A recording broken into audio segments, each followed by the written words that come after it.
한 발짝 잘못 내디뎠을 뿐인데 온몸이 서서히 빨려 들어갑니다. 소리를 지르며 몸부림칠수록 더 빠르게 가라앉죠. 영화에서 본 그 장면이 현실이 되는 순간입니다. 머리끝까지 완전히 삼켜질까요? 아니면 탈출할 방법이 있을까요? 여러분이 알던 상식과는 완전히 다른 충격적인 진실이 기다리고 있거든요. 살아남는다 해도 평생 장애를 안고 살 수 있습니다. 지금부터 늪에 빠졌을 때 실제로 벌어지는 일과 생존 확률을 높이는 방법을 낱낱이 파헤쳐 보겠습니다. 사실 대한민국도 과거에는 늪이 굉장히 많았던 나라입니다. 다들 옛 생각 나시죠? 서울 여의도만 해도 원래는 모래섬이었고 주변에 습지와 늪이 널려 있었거든요. 지금은 고층 빌딩들이 즐비하지만 불과 50년에서 60년 전만 해도 비가 오면 질척거리는 땅이었던 겁니다. 경기도 일산 지역도 마찬가지였는데 개발되기 전에는 논과 습지가 대부분이었고 특정 구역은 사람이나 소가 빠지는 일이 종종 있었다고 합니다. 늪이 정확히 뭔지부터 알아볼까요? 해변 모래사장을 걸을 때는 빠지지 않잖아요. 이건 물리학에서 말하는 힘의 분산 때문인데요.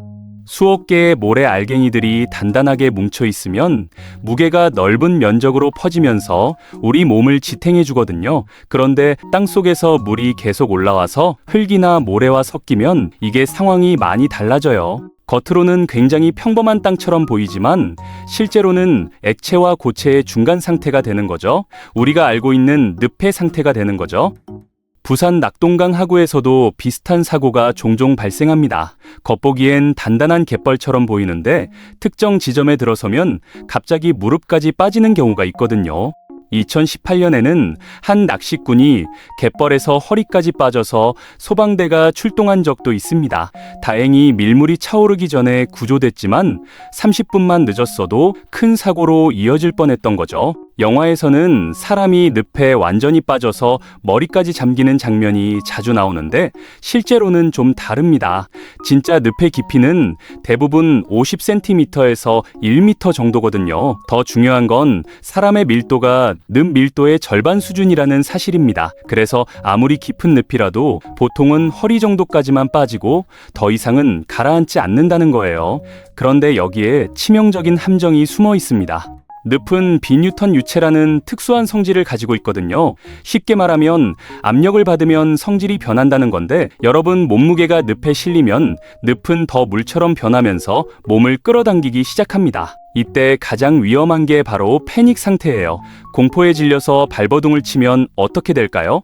몸무게가 급격하게 이동하면서 늪이 여러분을 더 빠르게 빨아들이는 겁니다. 경남 창원 주남 저수지 근처에도 이런 위험 지역이 있습니다. 겨울철 철새 관찰을 하러 온 사진작가들이 가끔 습지에 발이 빠지는 경우가 생기거든요. 한 사진작가는 무릎까지 빠진 상태에서 30분 넘게 허우적대다가 주변 사람들의 도움을 받아 겨우 빠져나왔다고 합니다. 혼자였다면 정말 위험한 상황이 될 뻔했던 거죠. 그렇다고 가만히 있으면 괜찮을까요? 절대 아닙니다. 시간이 지날수록 늪은 점점 더 끈적하고 단단해지거든요. 처음에는 빠져나올 수 있었는데 10분에서 15분만 지나도 시멘트처럼 굳어버려서 혼자 힘으로는 절대 탈출할 수 없게 됩니다. 1분마다 위험도가 급격히 올라가는 거예요. 탈수 증상, 일사병, 저체온증 같은 문제들이 차례로 몰려오거든요. 여름철 한낮에 늪에 빠지면 체온이 39도에서 41도까지 올라가면서 의식을 잃을 수 있습니다. 반대로 밤에는 체온이 급격히 떨어져서 저체온증으로 사망할 위험도 있죠. 우리나라 겨울철 평균 기온이 영하 5도에서 영하 10도인데 늪에 빠진 상태로 밤을 맞으면 몇 시간 안에 생명이 위험해질 수 있거든요. 전남 순천만 갯벌에서도 비슷한 사례가 있었습니다. 관광객 한 명이 갯벌 체험을 하다가 허벅지까지 빠져서 움직이지 못하게 됐는데 마침 밀물 시간이 다가오고 있었거든요. 소방대가 헬기까지 동원해서 구조 작업을 벌였고 다행히 밀물이 차오르기 직전에 구출됐습니다. 만약 30분만 늦었어도 익사했을 거라고 구조대원들이 증언했어요. 늪은 주로 어디에 많을까요? 강 하구, 해안가 갯벌, 습지대, 지하수가 풍부한 지역이 대표적입니다. 우리나라 서해안 쪽은 특히 조심해야 하는데 갯벌이 넓게 펼쳐져 있고 밀물과 썰물의 차이가 크거든요. 그럼 늪에 빠졌을 때 어떻게 해야 살아남을 수 있을까요? 가장 중요한 건 침착함을 유지하는 겁니다. 패닉 상태가 되면 생존 확률이 급격히 떨어지거든요. 천천히 숨을 쉬면서 심장 박동을 안정시켜야 해요. 그 다음으로 중요한 게 무거운 물건을 버리는 겁니다. 배낭, 카메라, 신발, 뭐든 무게가 나가는 건 전부 벗어던져야 합니다. 경기도 파주 임진강 유역에도 과거 늪지대가 많았습니다. 6.25 전쟁 당시 이 지역에서 군인들이 늪에 빠져 고생한 기록이 남아있거든요. 당시엔 지금처럼 구조 장비가 없어서 동료들이 밧줄을 던져주거나 나뭇가지를 이용해서 구출했다고 합니다. 지금도 임진강 주변 특정 구역은 접근을 제한하고 있어요. 몸을 최대한 뒤로 눕혀야 합니다. 왜 그럴까요? 뒤로 누우면 체중이 더 넓은 면적에 분산되면서 늪 위에 뜨기 쉬워지거든요. 마치 수영할 때 배영 자세로 물에 뜨는 것과 비슷한 원리입니다. 이렇게 하면 늪 속에 틈이 생기면서 물이 스며들어오는데 이 물이 탈출의 열쇠가 되는 거예요. 주변에 나뭇가지나 긴 막대기가 있으면 꼭 잡아야 합니다. 그걸 등 뒤에 가로로 받쳐놓으면 지렛대 역할을 해서 몸을 빼내기가 훨씬 쉬워지거든요. 지렛대 원리는 힘을 몇 배로 증폭시켜주니까 늪에서 탈출할 때도 똑같이 적용되는 겁니다. 만약 구조대가 온다면 다행이지만 혼자 빠져나와야 한다면 이 방법이 생명줄이 됩니다. 강원도 춘천 소양강댐 주변에도 습지 지역이 있는데 등산객들이 가끔 길을 잘못 들어서 늪지대에 발이 빠지는 경우가 있습니다. 한 등산객은 발목까지 빠진 상태에서 등산 스틱을 지렛대로 활용해서 스스로 빠져나왔다고 하더라고요. 평소에 등산 장비를 제대로 챙기는 게 얼마나 중요한지 보여주는 사례입니다. 여기서 충격적인 사실 하나를 알려드릴게요. 늪에서 발 하나를 빼내는데 필요한 힘이 얼마나 될까요? 과학자들이 실험한 결과에 따르면 초당 1cm 속도로 발을 빼낼 때 필요한 힘이 경차 한 대를 들어올리는 힘과 비슷하다고 합니다. 상상이 되시나요? 늪의 흡입력이 그 정도로 강력하다는 거거든요. 그래서 빠른 동작으로 탈출하려고 하면 절대 안 됩니다. 천천히, 정말 천천히 움직여야만 해요. 급하게 움직이면 늪이 더 강하게 여러분을 붙잡으니까요. 인내심을 갖고 조금씩 움직이는 게 유일한 방법입니다. 한 번에 1cm씩만 움직인다고 생각하고 시도해야 합니다. 제주도는 화산섬이라 늪이 거의 없지만 제주 동부 지역 일부에는 과거 습지가 있었습니다. 지금은 대부분 개간되어 농지로 변했지만 오래된 제주 주민들은 어렸을 때 소나말이 늪에 빠져서 꺼내느라 고생했던 이야기를 들려주곤 하거든요. 당시에는 마을 사람들이 총동원되어 밧줄로 동물을 끌어내야 했다고 합니다. 만약 운 좋게 늪에서 빠져나왔다고 해도 끝이 아닙니다. 늪 속에서 받은 엄청난 압력 때문에 신경 손상을 입을 수 있거든요. 혈액순환이 오랫동안 막혀 있었기 때문에 근육과 신경에 심각한 손상이 올 수 있는 거죠. 심한 경우에는 다리를 절단해야 하는 상황까지 갈 수도 있습니다. 영국에서 실제로 일어난 사건이 있는데요. 한 남성이 해안가 늪에 빠져서 구조대가 7시간에서 8시간 동안 구출 작업을 벌였지만 결국 밀물이 차올라 사망한 사례가 있습니다. 구조대원들이 온갖 장비를 동원했지만 늪의 흡입력을 이겨낼 수 없었던 거죠. 이 사건 이후 영국에서는 해안가 늪 지역에 대한 경고 표지판을 대폭 늘렸습니다. 우리나라 인천 영종도 을왕리 해수욕장 근처에도 주의해야 할 갯벌 구역이 있습니다. 여름철 관광객들이 갯벌 체험을 하다가 발이 빠지는 사고가 매년 몇 건씩 발생하거든요. 소방서에서는 여름 성수기가 되면 해당 지역에 구조 인력을 추가로 배치한다고 합니다. 그만큼 사고가 빈번하다는 증거죠. 늪과 일반 진흙탕의 차이를 아시나요? 많은 사람들이 두 개를 똑같다고 생각하는데 완전히 다릅니다.